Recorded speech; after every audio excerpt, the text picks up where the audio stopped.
वक्रतुंड महाकाय सूर्यकोटि समप्रभ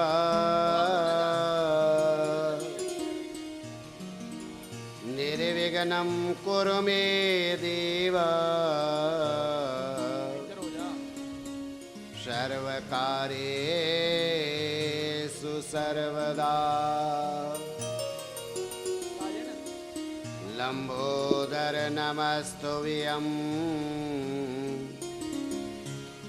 सततं मोदकप्रिया निर्विघ्नं कुरु मे देव सर्वकार्येषु सर्वदा सच्चिदानन्दरूपाय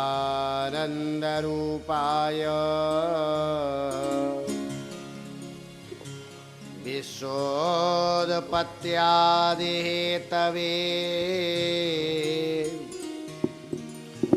तापत्रय विनाशाय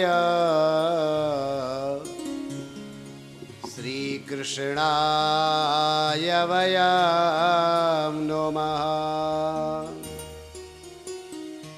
वंशी विभूषितकरान्नवनीलदावात् पीताम्बरादरुणबिम्बफलाधरोष्ठात् पूर्णेन्दुसुन्दरमुखादरविन्दुनेत्रात् कृष्णात् परं किमपि तत्त्वमहं न जाने।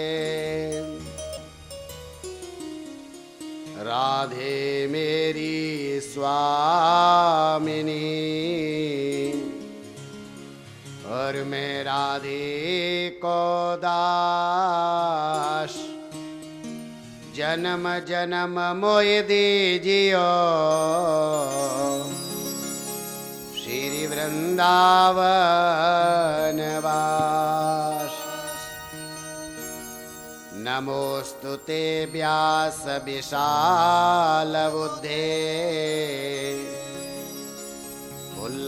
उल्लारविन्दायत पत्र नेत्र येन तया भारत तैलपूर्णा प्रज्वालितो ज्ञानमया प्रदीपः। गुरुर्ब्रह्मा गुरुर्विष्णु गुरुर्देवो महेश्वर गुरु साक्षात् परब्रह्म तस्मै श्री गुरुवे नमः। बोल सद्गुरुदेव भगवान की जय। बोल वृंदावन बिहारी लाल की जय। बोल श्रीमद् भागवत महापुराण की जय। बोल सुखदेव जी महाराज की जय। बोल व्यास भगवान की जय। बोल शंकर भगवान की जय। बोल पवन सुत हनुमान की जय। जय जय श्री राधे जय जय श्री राधे जय जय श्री राधे श्याम। आइए परब्रह्म परमात्मा के चरण कमलों में नतमस्तक होकर स्थान देवता, नगर देवता, क्षेत्रपाल देवता सबके श्री चरणों का आशीर्वाद लेते हुए अपनी विप्र मंडली एवं पंडाल में आगंतुक माता बहनें भाई बंधु सबको प्यार भरा नमस्कार करते हुए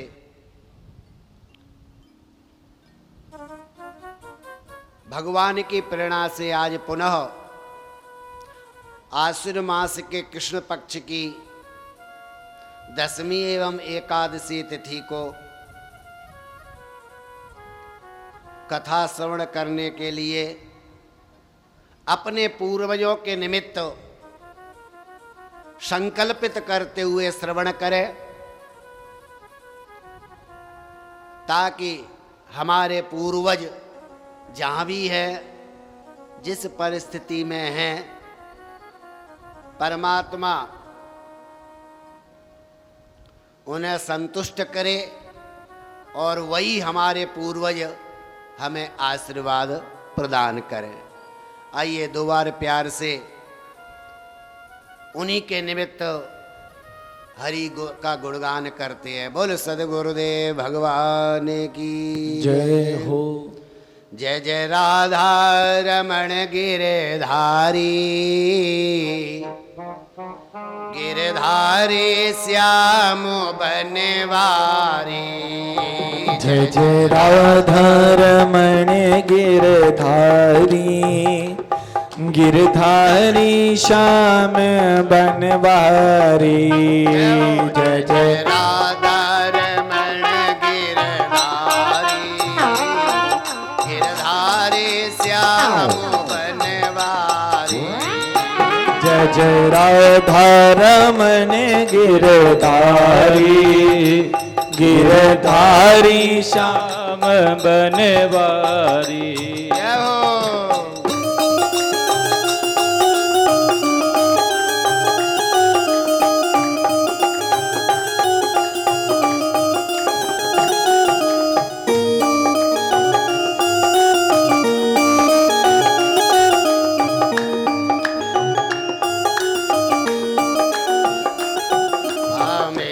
गिरधारी श्याम बनवारी, मेरो गिरधारी श्याम बनवारी। मेरो गिरधारी श्याम बनवारी। अरे मेरो गिरधारी श्याम बनवारी। जय जय राधा रमण गिरधारी, गिरधारी श्याम बनवारी। जय जय राधा रमण गिरधारी, गिरधारी श्याम बनवारी।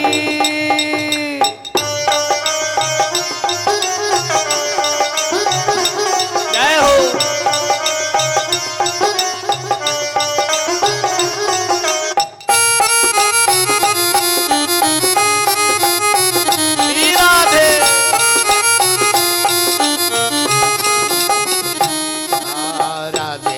अरे शाम मिला दे, राधे राधे, शाम मिला दे, राधे राधे, शाम मिला दे, राधे राधे, शाम मिला दे, राधे राधे, शाम मिला दे, राधे राधे, शाम मिला दे। राधे राधे, राधे राधे, ओ राधे राधे, ओ राधे राधे, ओ राधे राधे, ओ राधे राधे, ओ राधे राधे, ओ राधे राधे, ओ राधे राधे, ओ राधे राधे, ओ राधे राधे, ओ राधे राधे, ओ राधे राधे, ओ राधे राधे, ओ राधे राधे, राधे राधे, राधे राधे, राधे राधे, राधे राधे, राधे राधे, राधे राधे, राधे राधे, राधे राधे, राधे। जय जय राधे श्याम। बोल सद्गुरुदेव भगवान की जय।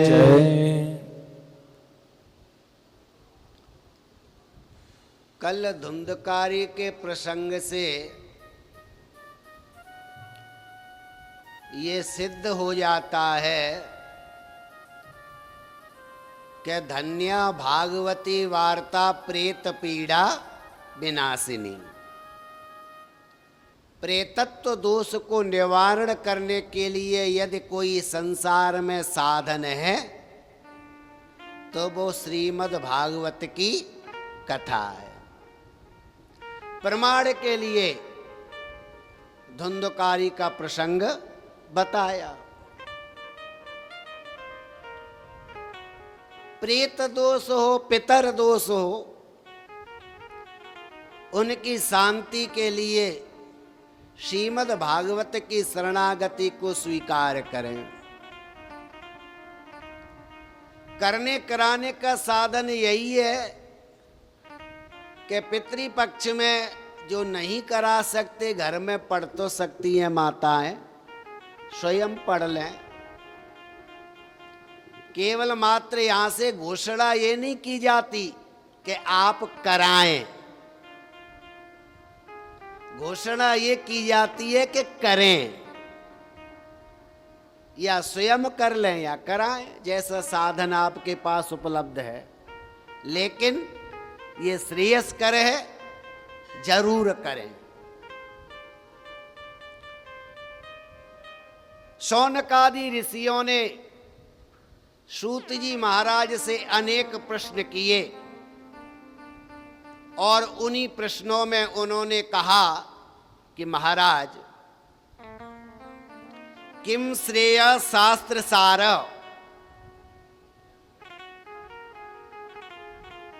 और स्वावतार प्रयोजनम, किम कर्म केवतारश्च धर्म कम शरणम गतः। तात्पर्य ये है कि शास्त्रों का सार क्या है और भगवान के अवतार का प्रयोजन क्या है। भगवान आते हैं तो क्यों आते हैं, रीजन तो होगा ना। और किम कर्म के अवतारश्च, कौन से अवतार का क्या कर्म है। और जब भगवान नहीं होते तो धर्म कहाँ जाता है, धर्म कम शरणं गतः।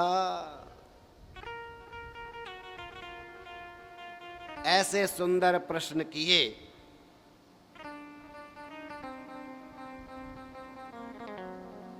सूत जी कहते हैं कि हे ऋषियों, कारणम बिना कार्यस्य उत्पत्ति न भवति, बिना कारण के कोई कार्य उत्पन्न नहीं होता।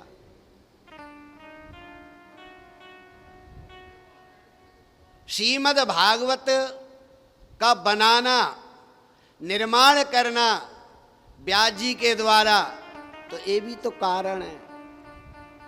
श्रीमद् भागवत में 12 स्कंद हैं, 335 अध्याय है और 18,000 श्लोक हैं। 18,000 को एकत्रित करके ये श्रीमद् भागवत रूपी विग्रह तैयार किया।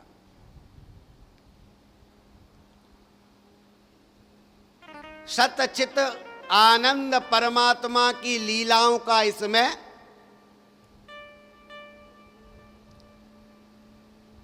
समाहित किया।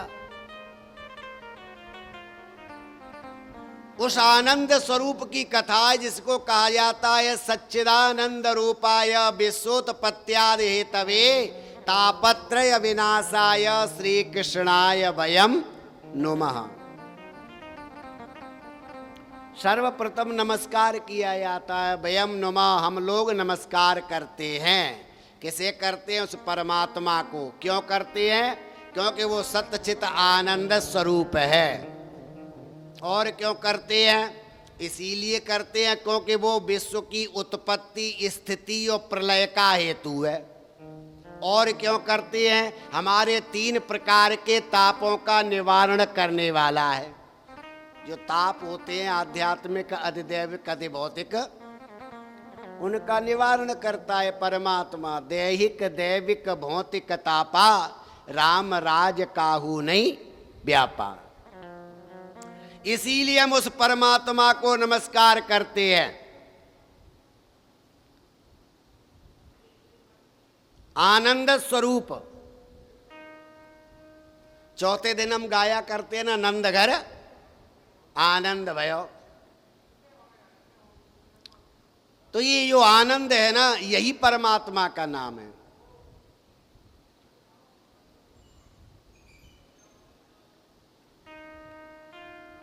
अनेक नाम है भगवान के, 1000 नाम है।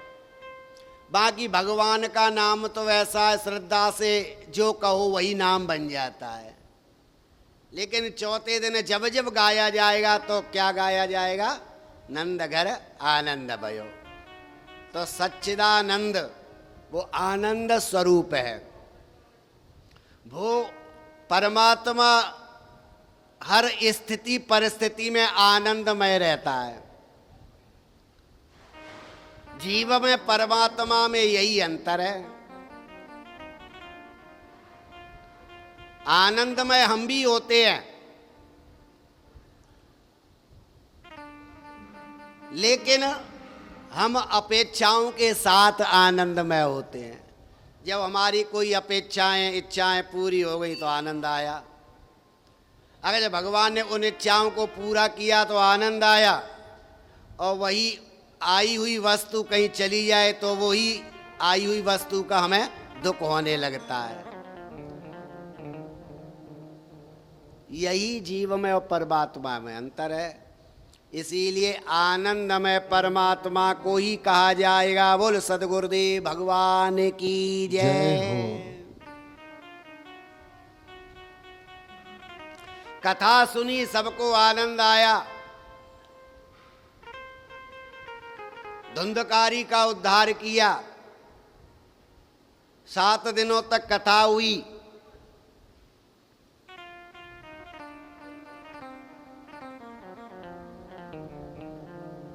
सात गांठ का बांस फट गया। अब तो कई लोग हमको भी आके कहते हैं, पंडित जी बांस नहीं फटा जो आपने गाड़ा था।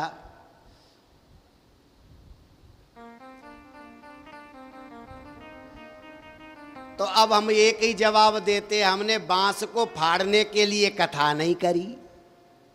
किसी कथा में फट गया, कुदरती फट गया या फाड़ दिया, क्या किया, चलो जो भी परिस्थिति बनी हो। क्योंकि जिस दिन जो है हम जिस बांस को फाड़ना चाहते हैं वो फट जाए तो जय जयकार हो जाए। हमने वो बांस वाली लकड़ी को नहीं फाड़ना जो चिट्टा कपड़ा जो है बांध करके लपेट के रख देते हैं। हमारे लिए तो सामने बांस बैठे हैं, इनको फाड़ना है। 7 ग्रंथियों को तोड़ना है। किसी को कुछ याद रहे या न रहे, पंडित जी बांस नहीं मंगाया आपने, सबको याद होता है। अब पंडित जी देखो, कराने वाला करने वाला में जितने मर्जी आप जो है, जिस लाइन का जो व्यक्ति है वो उस लाइन का उसी को ज्ञान होगा। आपको अधूरी आदि बात जितनी मर्जी आ जाए, और आप 1000 बार भागवत पढ़ लो, कितनी बार, लेकिन ब्राह्मण के पास जो रहस्य होगा करने वाले के पास, वो आ ही नहीं सकता। तो इसीलिए 7 गांठ के बांस के चक्कर में ना पड़ा करो कि पंडित जी 7 गांठ का बांस नहीं लाए। हम तो लाए हैं, वैसे बांध भी दिया है। जय हो। देखो पंडित जी आ गए।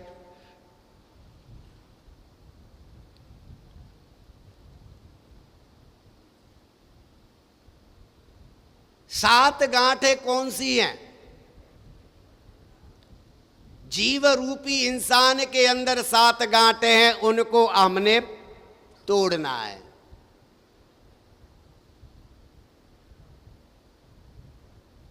वो 7 गांठें हैं काम, क्रोध, लोभ, मोह, मद, मत्सर और अहंकार, जो अपने अंदर हैं।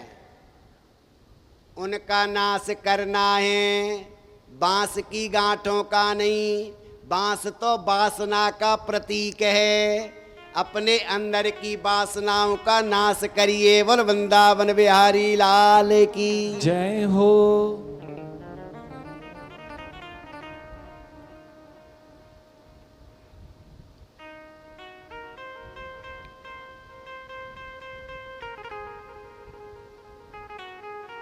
पंडित जी आए। अब तो पंडित जी बद्रीनाथ जाना है। जिम्मे मर्जी दिखाओ, कथा बद्रीनाथ ही होगी। बोल वृंदावन बिहारी लाल की जय। जय। हरिद्वार तक तो चले ही गए।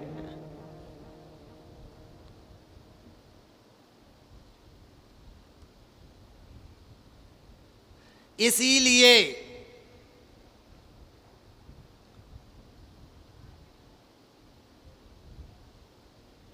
सत्कर्म आप करें और सत्कर्म का जो फल है उसे परमात्मा को अर्पण करें। तो अगर सत्कर्म का फल परमात्मा को अर्पण किया जाएगा तो पता नहीं परमात्मा हमारे ऊपर कितनी कृपा करेगा।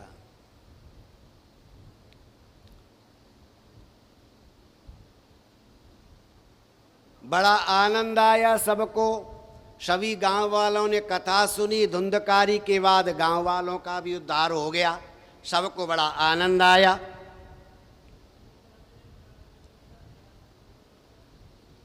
और कहा गया है 6 प्रश्नों को सुनकर के सूत जी महाराज ने ऋषियों को कहा कि जो है कृष्ण भक्ति परम श्रेय। श्रेय का कारण क्या है? श्रेय किसमें है? और सबसे बढ़िया श्रेय भगवान कृष्ण की शरणागति भक्ति की जाए। शास्त्रों का सार है क्या? भक्ति। पढ़ो 18 पुराण, निचोड़ निकालो, क्या निकलेगा? कि भक्ति करो, भगवान की शरणागति को स्वीकार करो। प्रयोजनम सतो रक्षाम। प्रयोजन क्या है? सनातन की रक्षा करिए आप। सनातन की रक्षा कब होगी? जब हम अपने धर्म में तत्पर रहेंगे, ताकि हमारे सनातन पर कोई उंगली न उठा सके। सनातनी होकर के ऐसा व्यवहार न करें कि लोग कहें कि ये कैसा सनातनी है। धर्म की हम रक्षा करेंगे तभी तो धर्म हमारी रक्षा करेगा।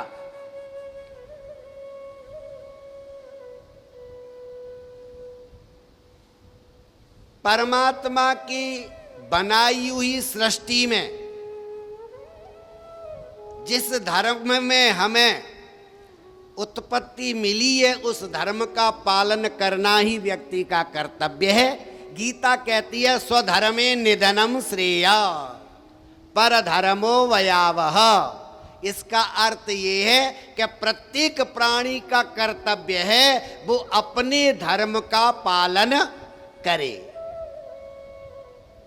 आप जिस धर्म में भी हैं आप अपने धर्म के अनुसार अपने धर्म का पालन करिए। बोल वृंदावन बिहारी लाल की जय।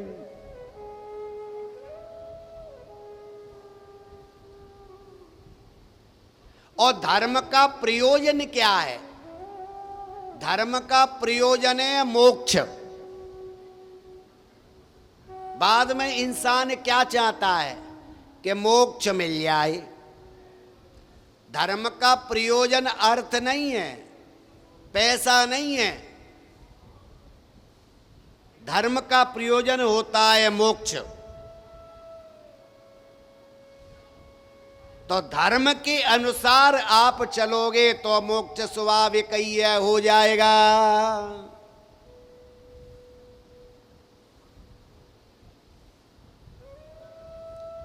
इसीलिए कहा गया है तस्मादेकेन मनसा भगवान सात्वताम पति श्रोतव्य कीर्तितव्यश्च ध्येय पूज्यश्च नित्यदा। इसीलिए कहते हैं कि यदि जीव बंधन से मुक्त होना चाहता है तो भगवान की कथाओं को सुने, भगवान की लीलाओं का स्मरण करे और वाणी से गुणानुवादन करे और पूजन करे तो उसकी जय जयकार हो जाती है। ऐसा करने से कल मैंने बताया था हरिश्चित्तम समाश्रयेत, आपके चित्त में ठाकुर जी का वास हो जाएगा। कब? जब हम सुनेंगे भी, स्मरण भी करेंगे और कहेंगे भी और गाएंगे भी। उससे क्या होगा? हरिश्चित्तम, ठाकुर जी का हृदय में वास आ जाएगा। जब ठाकुर जी हृदय में आ जाएंगे तो अनायास फिर आप पाप वृत्ति से बच जाओगे। अब कहोगे ठाकुर जी हृदय में कैसे आएंगे? नहीं आएंगे तो आए हैं कि नहीं आए हैं? तो ध्रुव को याद कर लिया करो, प्रहलाद को याद कर लिया करो। उन्होंने बुलाया तो वो आए। ये तो प्रमाण बराबर में यहीं के यहीं है, कहीं बाहर से लाने की जरूरत नहीं है। लेकिन कब? जिन्ना दे संकल्प दृढ़ होते हैं। कैसे संकल्प होने चाहिए? देहम व पातेयम कार्यम व साधेयम। या तो शरीर को भस्म कर देंगे या लक्ष्य को प्राप्त करके रहेंगे। जिनके ऐसे संकल्प होते हैं उन्हें परमात्मा की प्राप्ति होती है। बोल सद्गुरुदेव भगवान की जय। सूत जी ने अनेक अवतारों की कथाएं बताई। कितने अवतार हुए? नाना अवतार बताए उन्होंने। उन अवतारों के हेतु बताए। 24 अवतारों का नवै ज्ञान दिया ऋषियों को। तो उन अवतारों को सुनने की जरूरत नहीं है, सबको पता है। और प्रत्येक अवतार में जब जब परमात्मा आए,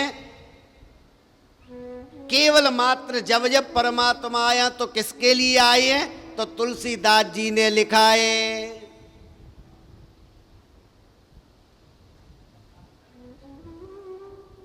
विप्रधेनु सुर संत हित लीन मनुज अवतार,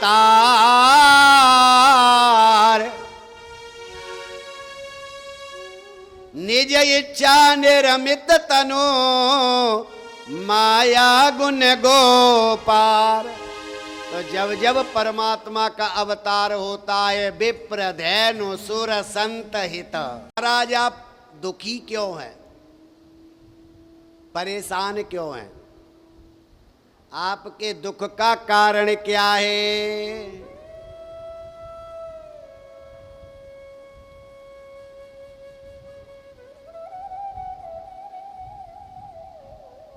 महाराज ये तो मुझे खुद नहीं पता। कोई कारण हो तो मैं बताऊं, लेकिन मुझे नहीं पता। मैंने जीवन में इतना कुछ साधना किया। अब 2 ऋषि मिलेंगे तो ऋषियों वाली बात होगी, 2 गृहस्थी मिलेंगे तो गृहस्थ वाली बात होगी। 2 ऋषियों का मिलन था।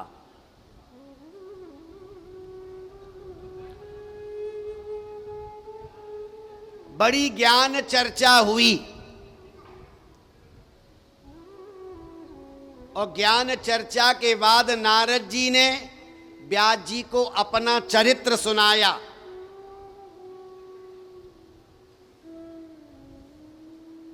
और चरित्र के माध्यम से ज्ञान दिया। व्यास जी से कहा, महाराज आपने इतना कुछ पढ़ा और इतना कुछ लिखा, लेकिन उसके लिए कुछ नहीं लिखा जिसके लिए लिखना चाहिए था।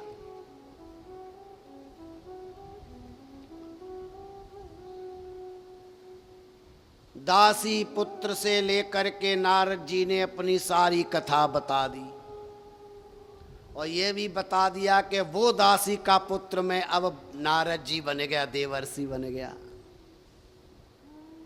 क्या क्या हुआ मेरे साथ? जगाया किसे?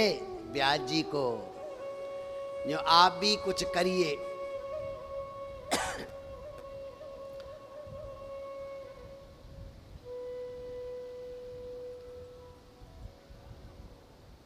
अनेक उदाहरण दिए।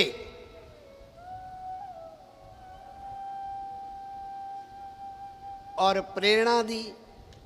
प्रेरणा देने के बाद उन्होंने श्रीमद् भागवत की रचना की, और कैसे की सबको पता है।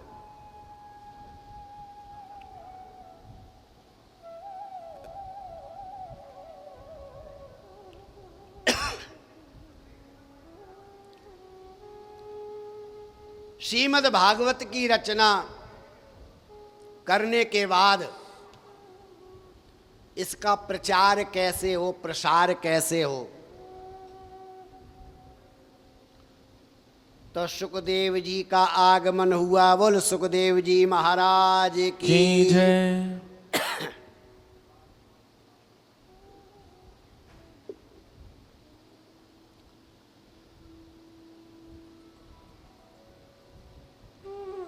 जब सुखदेव जी का जन्म हुआ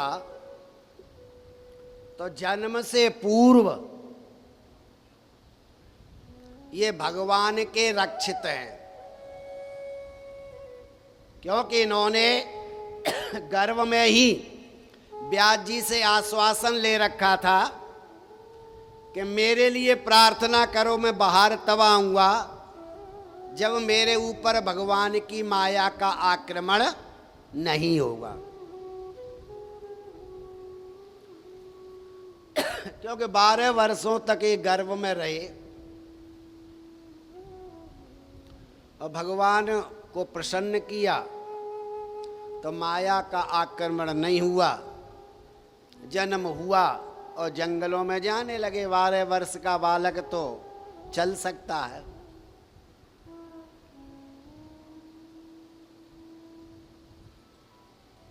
पुत्र का विलाप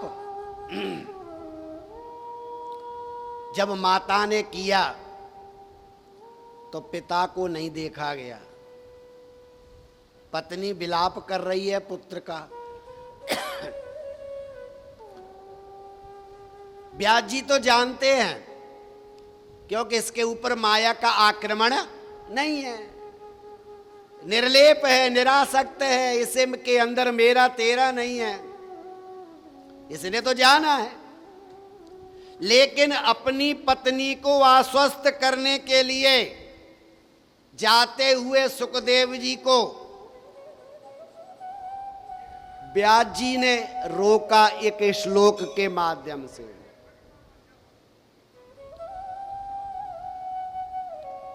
बहुत सुंदर श्लोक भागवत की उन्होंने बोला कि अहो वकीयम स्तन कालकूटम जिगांसया पाय यदप्य साध्वे लेवे गतिम धात्र च्युतम ततोन्यम कंबा दयालुम शरणं ब्रजीमः। अनायास ये श्लोक निकला। श्लोक तो बहुत हैं, क्योंकि इस श्लोक में भगवान की दयालुता का भाव है। ये श्लोक 10वें स्कंद का है, पूतना के से संबंधित है। लेकिन हमने पूतना का स्मरण नहीं करना, हमने इनकी अंतिम लाइनों को देखना है। अंतिम लाइन में लिखा है कंबा दयालुम शरणं ब्रजेमा। वाह, ऐसे दयालु भी होते हैं। इससे बड़ा दयालु कौन होगा जो अपने स्तनों में विष का लेप करके मारने के लिए आई हो और उसी मारने वाली को जो महापुरुष अपनी माता यशोदा वाली गति दे दे, तो कंबा दयालुम शरणं ब्रजेमः। ऐसा दयालु कौन हो सकता है? धन्य है ऐसे दयालु की दयालुता के लिए। ये श्लोक सुना तो आनंद आया। सुखदेव जी ने इस श्लोक का अनुसरण किया और अपने पिता के पास आए। फिर पिता ने संपूर्ण भागवत का अध्ययन कराया। बोलो जय श्री राधे। जय श्री राधे।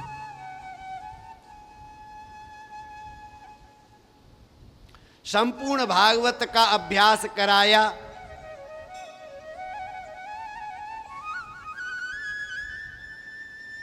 तो बड़ा आनंद आया।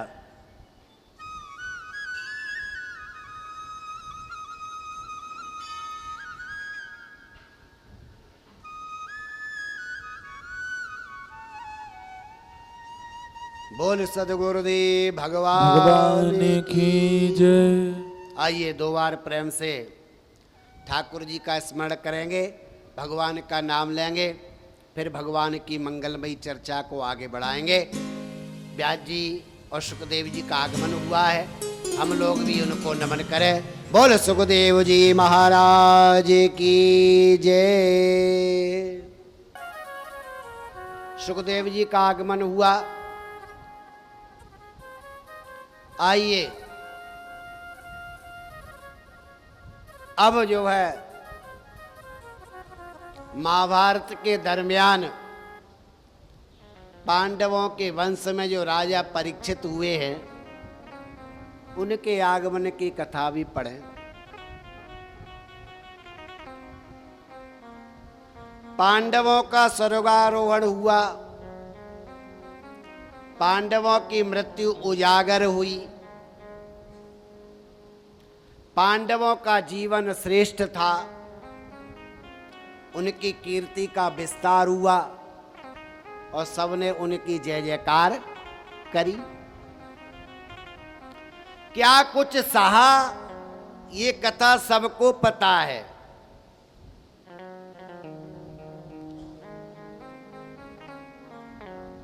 द्रौपदी कुंती ने कितना कुछ सहा। सारी बिच नारी है कि नारी बिच साड़ी है, सारी ही की नारी है कि नारी ही की साड़ी है। ये परिस्थितियां आई सामने।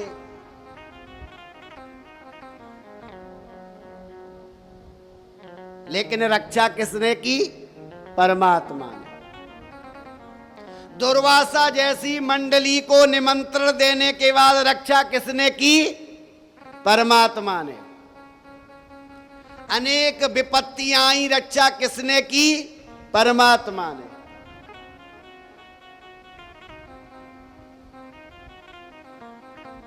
भगवान ने परीक्षार्थ कुंती से वरदान लेने को कहा, तो कुंती ने भी वरदान क्या मांगा?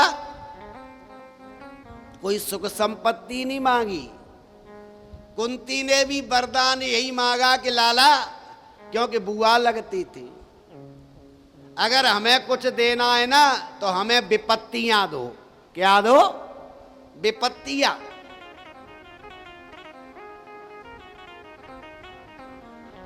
कोई मांगेगा विपत्ति आवे, विपत्ति जावे संपत्ति आवे, यही तो कहते हैं। लेकिन कुंती ने विपत्ति मांगी,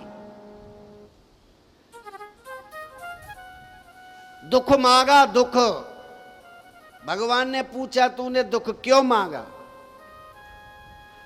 कुछ भी ले सकते हो, कुछ भी मांग सकते हो जब परमात्मा सामने है। तो एक ही बात कही कुंती ने कि सुख के माते सिल पड़े और जो नाम हृदय से जाए, और बलिहारी वा दुख के जो पल पल नाम रटाए। अरे लाला कृष्ण, ऐसे सुख को लेकर के क्या करेंगे जिस सुख में लोग भगवान को ही भूल जाए। ऐसे सुख के माथे में तो पत्थर मारो। धन्य है वो दुख, धन्य है वो विपत्ति जिसमें पल पल पे परमात्मा का नाम याद रहता है।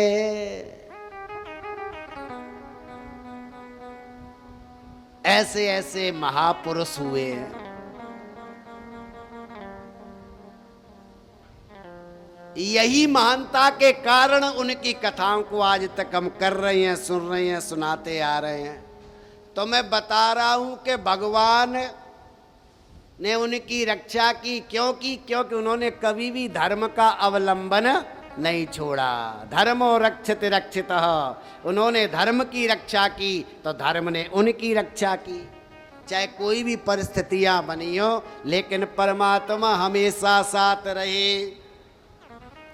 तो पांडव प्रभु धाम गए, जीवन श्रेष्ठता मृत्यु उजागर हुई, उन्होंने धर्म की रक्षा की और इन्हीं के यहाँ उत्तरा के गर्भ से राजा परीक्षित का जन्म हुआ।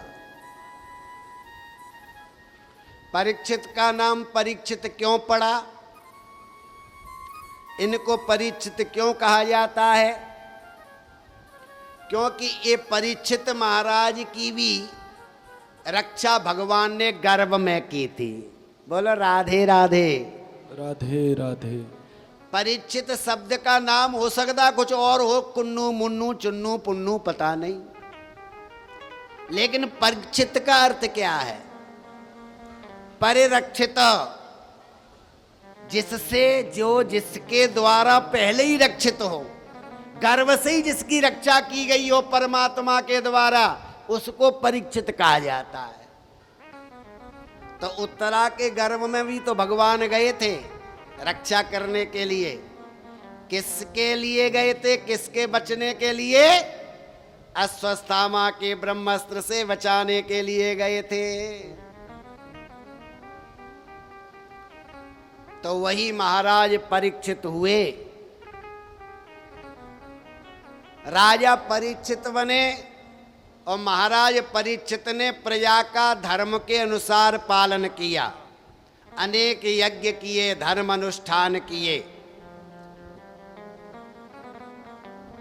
शुद्ध आहार व्यवहार और विचार, उसके द्वारा अपनी संतति संपत्ति को संभाला और प्रजा का पुत्र की तरह पालन किया। बोल सद्गुरुदेव भगवान की जय।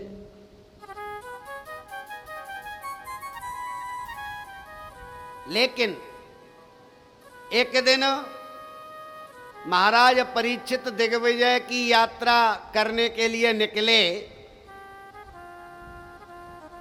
तो उन्होंने एक अजीब घटना देखी।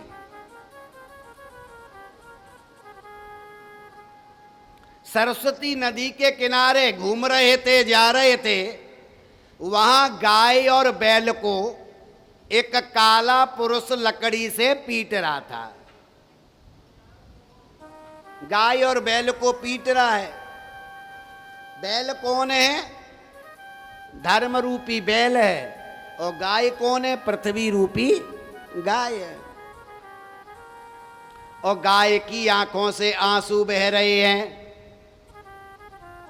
और धर्म रूपी बैल उससे दुख का कारण पूछता है कि तेरे को क्या दुख है, या तेरे को दुख देने वाला कौन है? तो पृथ्वी कहती है कि भगवान ने अपनी लीला को समेट लिया है, सो ये संसार कलयुग की कुदृष्टि का शिकार बन गया है। उसकी कुदृष्टि पड़ गई है, इसीलिए ऐसा हो रहा है। धर्म की मर्यादा का पालन नहीं हो रहा ठीक ठीक से, धर्म की आड़ में अधर्म होता है, धर्म के नाम पर अधर्म हो रहा है। क्योंकि धर्म के 4 अंग होते हैं। कितने अंग होते हैं? 4। और युग कितने होते हैं? 4। सतयुग, त्रेता, द्वापर और कलयुग।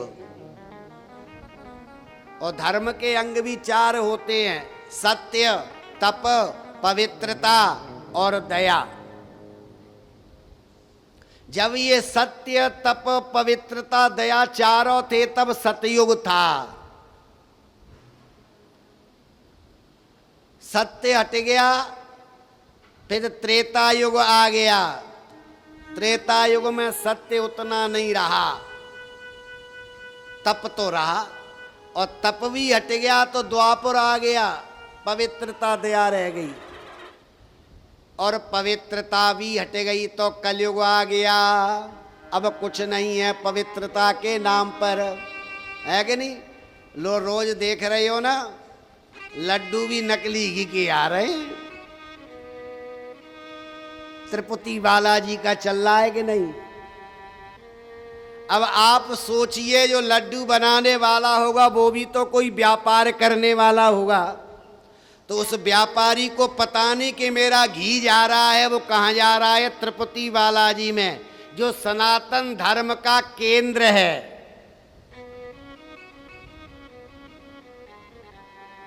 तो वो घी दे रहा है, लड्डू बन रहे हैं, दोषी कौन है? उस घी को बनाने वाला, लेने वाला, देने, बनाने वाला ज्यादा दोषी है।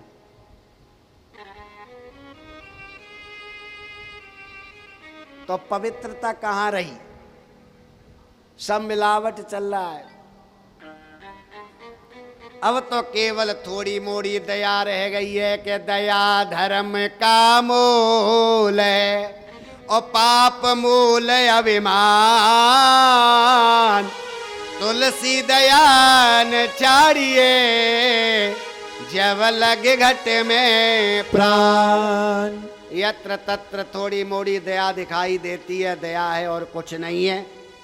लेकिन जो भी हालात बने हैं ये युग के मुताबिक बने हैं, किसी का कोई दोष नहीं। बोल सदगुरुदेव भगवान की जय।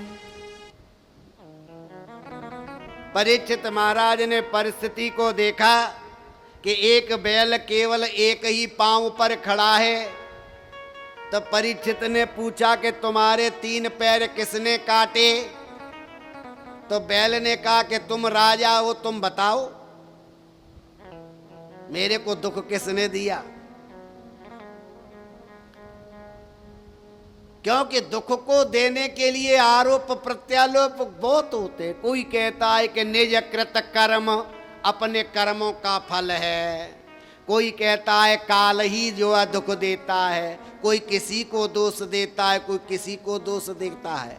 इसीलिए आप सोचिए कि मेरे को दुख देने वाला कौन है? काल कर्म स्वभाव ही जीव को दुख देते हैं। इसीलिए महाराज आप सोचिए, ऐसा कहा।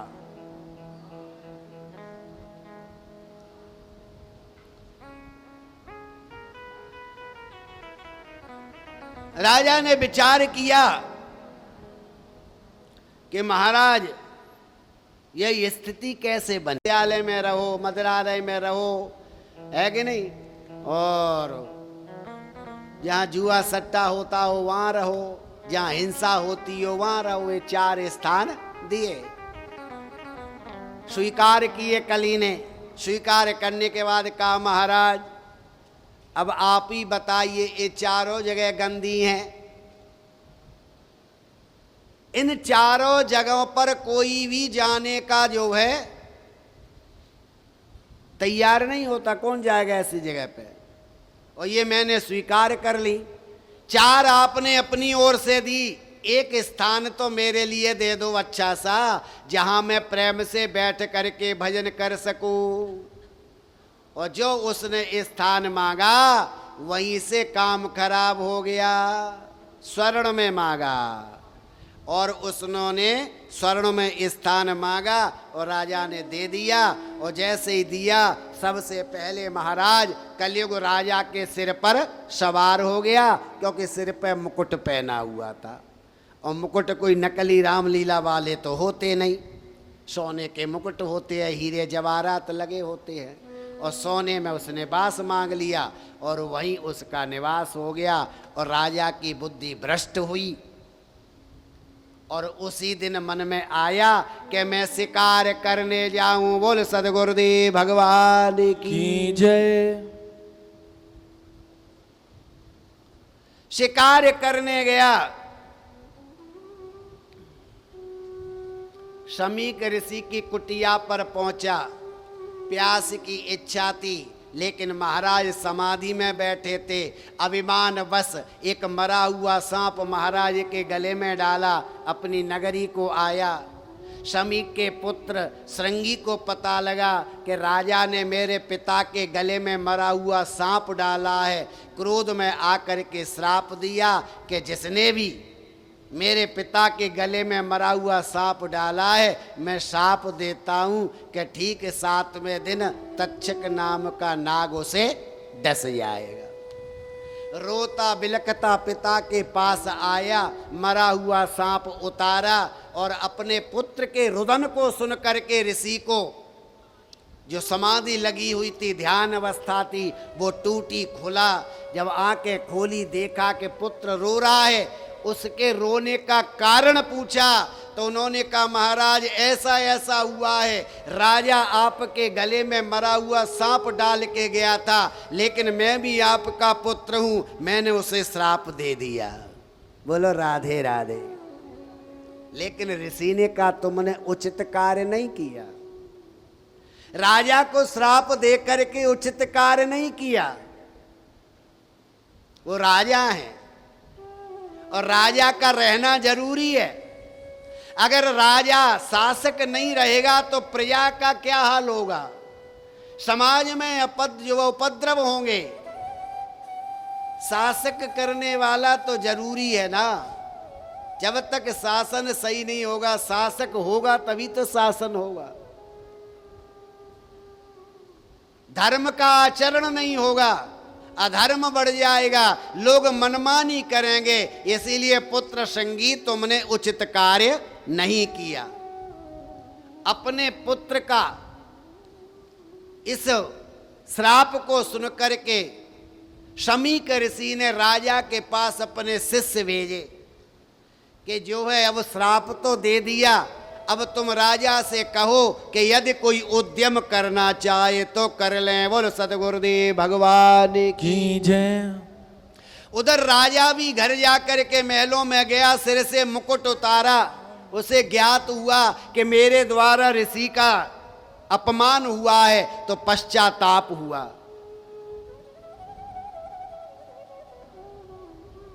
और जब पश्चाताप हुआ, अफसोस हुआ, उसी समय गुरु के शिष्य पहुंचे।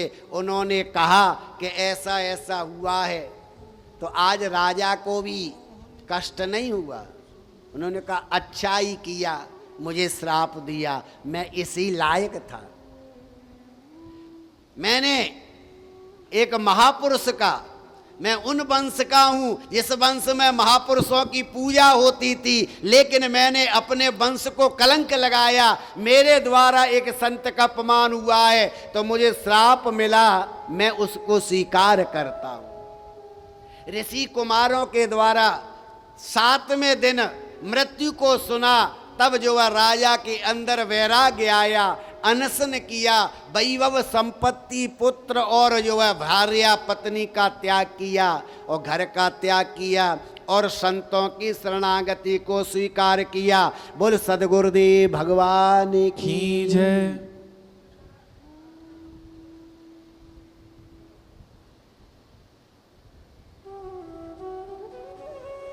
राजा परीक्षित के वैराग्य को देख करके संत मंडलियां आई, अनेक प्रकार का उपदेश दिया और राजा ने अनेक प्रकार के प्रश्न किए। और तभी वहां महाराज सुखदेव जी का आगमन होता है। बोल सुखदेव जी महाराज की जय। गुरुर्ब्रह्मा गुरुर्विष्णु गुरुर्देवो महेश्वरा, गुरु साक्षात परब्रह्म, तस्मै श्री गुरुवे नमः।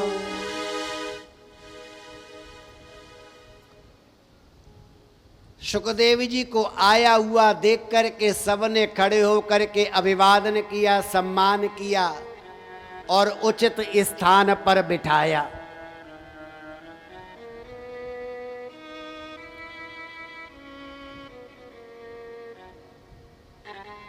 राजा ने प्रणाम किया और परीक्षित राजा ने अपने पाप को उजागर किया कि महाराज मैंने पाप किया है, मैंने एक महापुरुष के गले में मरा हुआ सांप डाला है, मेरा मरण सुधरे, मैं ये चाहता हूं, मुझे क्या करना चाहिए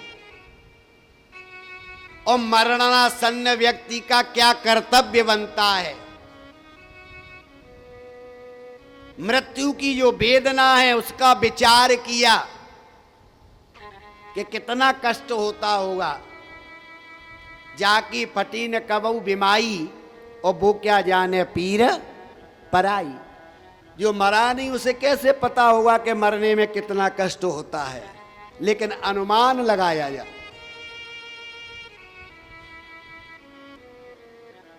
क्योंकि समय थोड़ा है, 7 ही दिन है, 7 दिनों में कल्याण करना है। उसी समय राजा परीक्षित ने ईश्वर का सहारा लिया, भगवान की स्तुति की, तो सुखदेव जी महाराज आ गए। चारों ओर प्रकाश छाया। सुखदेव जी को आया हुआ देख करके व्यास जी महाराज भी आत्म विभोर हो गए और सबने नमस्कार किया तो राजा ने भी किया।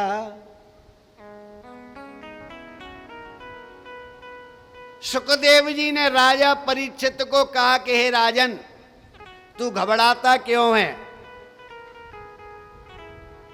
7 दिन बाद मृत्यु होगी। कितने दिन बाद? और नियत सही हो तो 7 पल भी बहुत होते हैं कि एक घड़ी आधी घड़ी और आदि में पुण्याद। तुलसी संगत साधु के हरऊ कोटे अपराध। अरे राजन, 7 दिन पड़े हैं, एक पल भी बहुत होता है।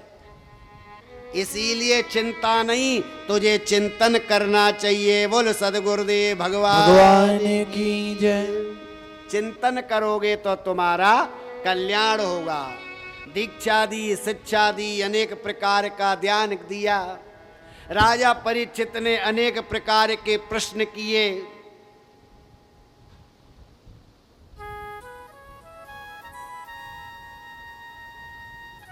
जन्म मृत्यु जरा व्याधि दुख दोषानुदर्शनम।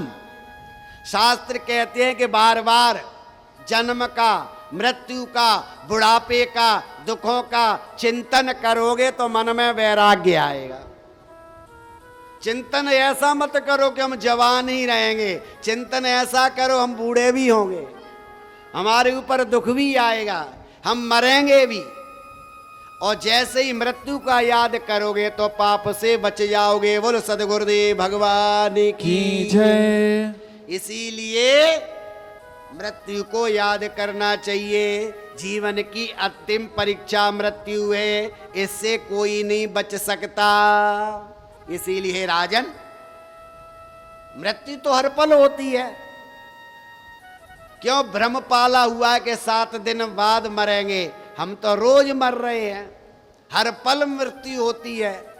क्योंकि जो समय गुजर जाता है वो हमारा मर जाता है। अपने जीवन में वो समय दोबारा नहीं आएगा। तो जो समय गुजर रहा है वही तो हमारी मृत्यु है। फिर तुम्हें चिंता क्यों? अब तो तुम्हें चिंतन करना चाहिए। एक पल का नहीं पता, क्षण भंगुर जीवन की कलिका। कल जाने को प्रात खिली न खिली, मलयाचल की सुच शीतल मंद समीर चली न चली। कल काल कुठार लिए फिरता, तन नम्र पचोट झिली न झिली।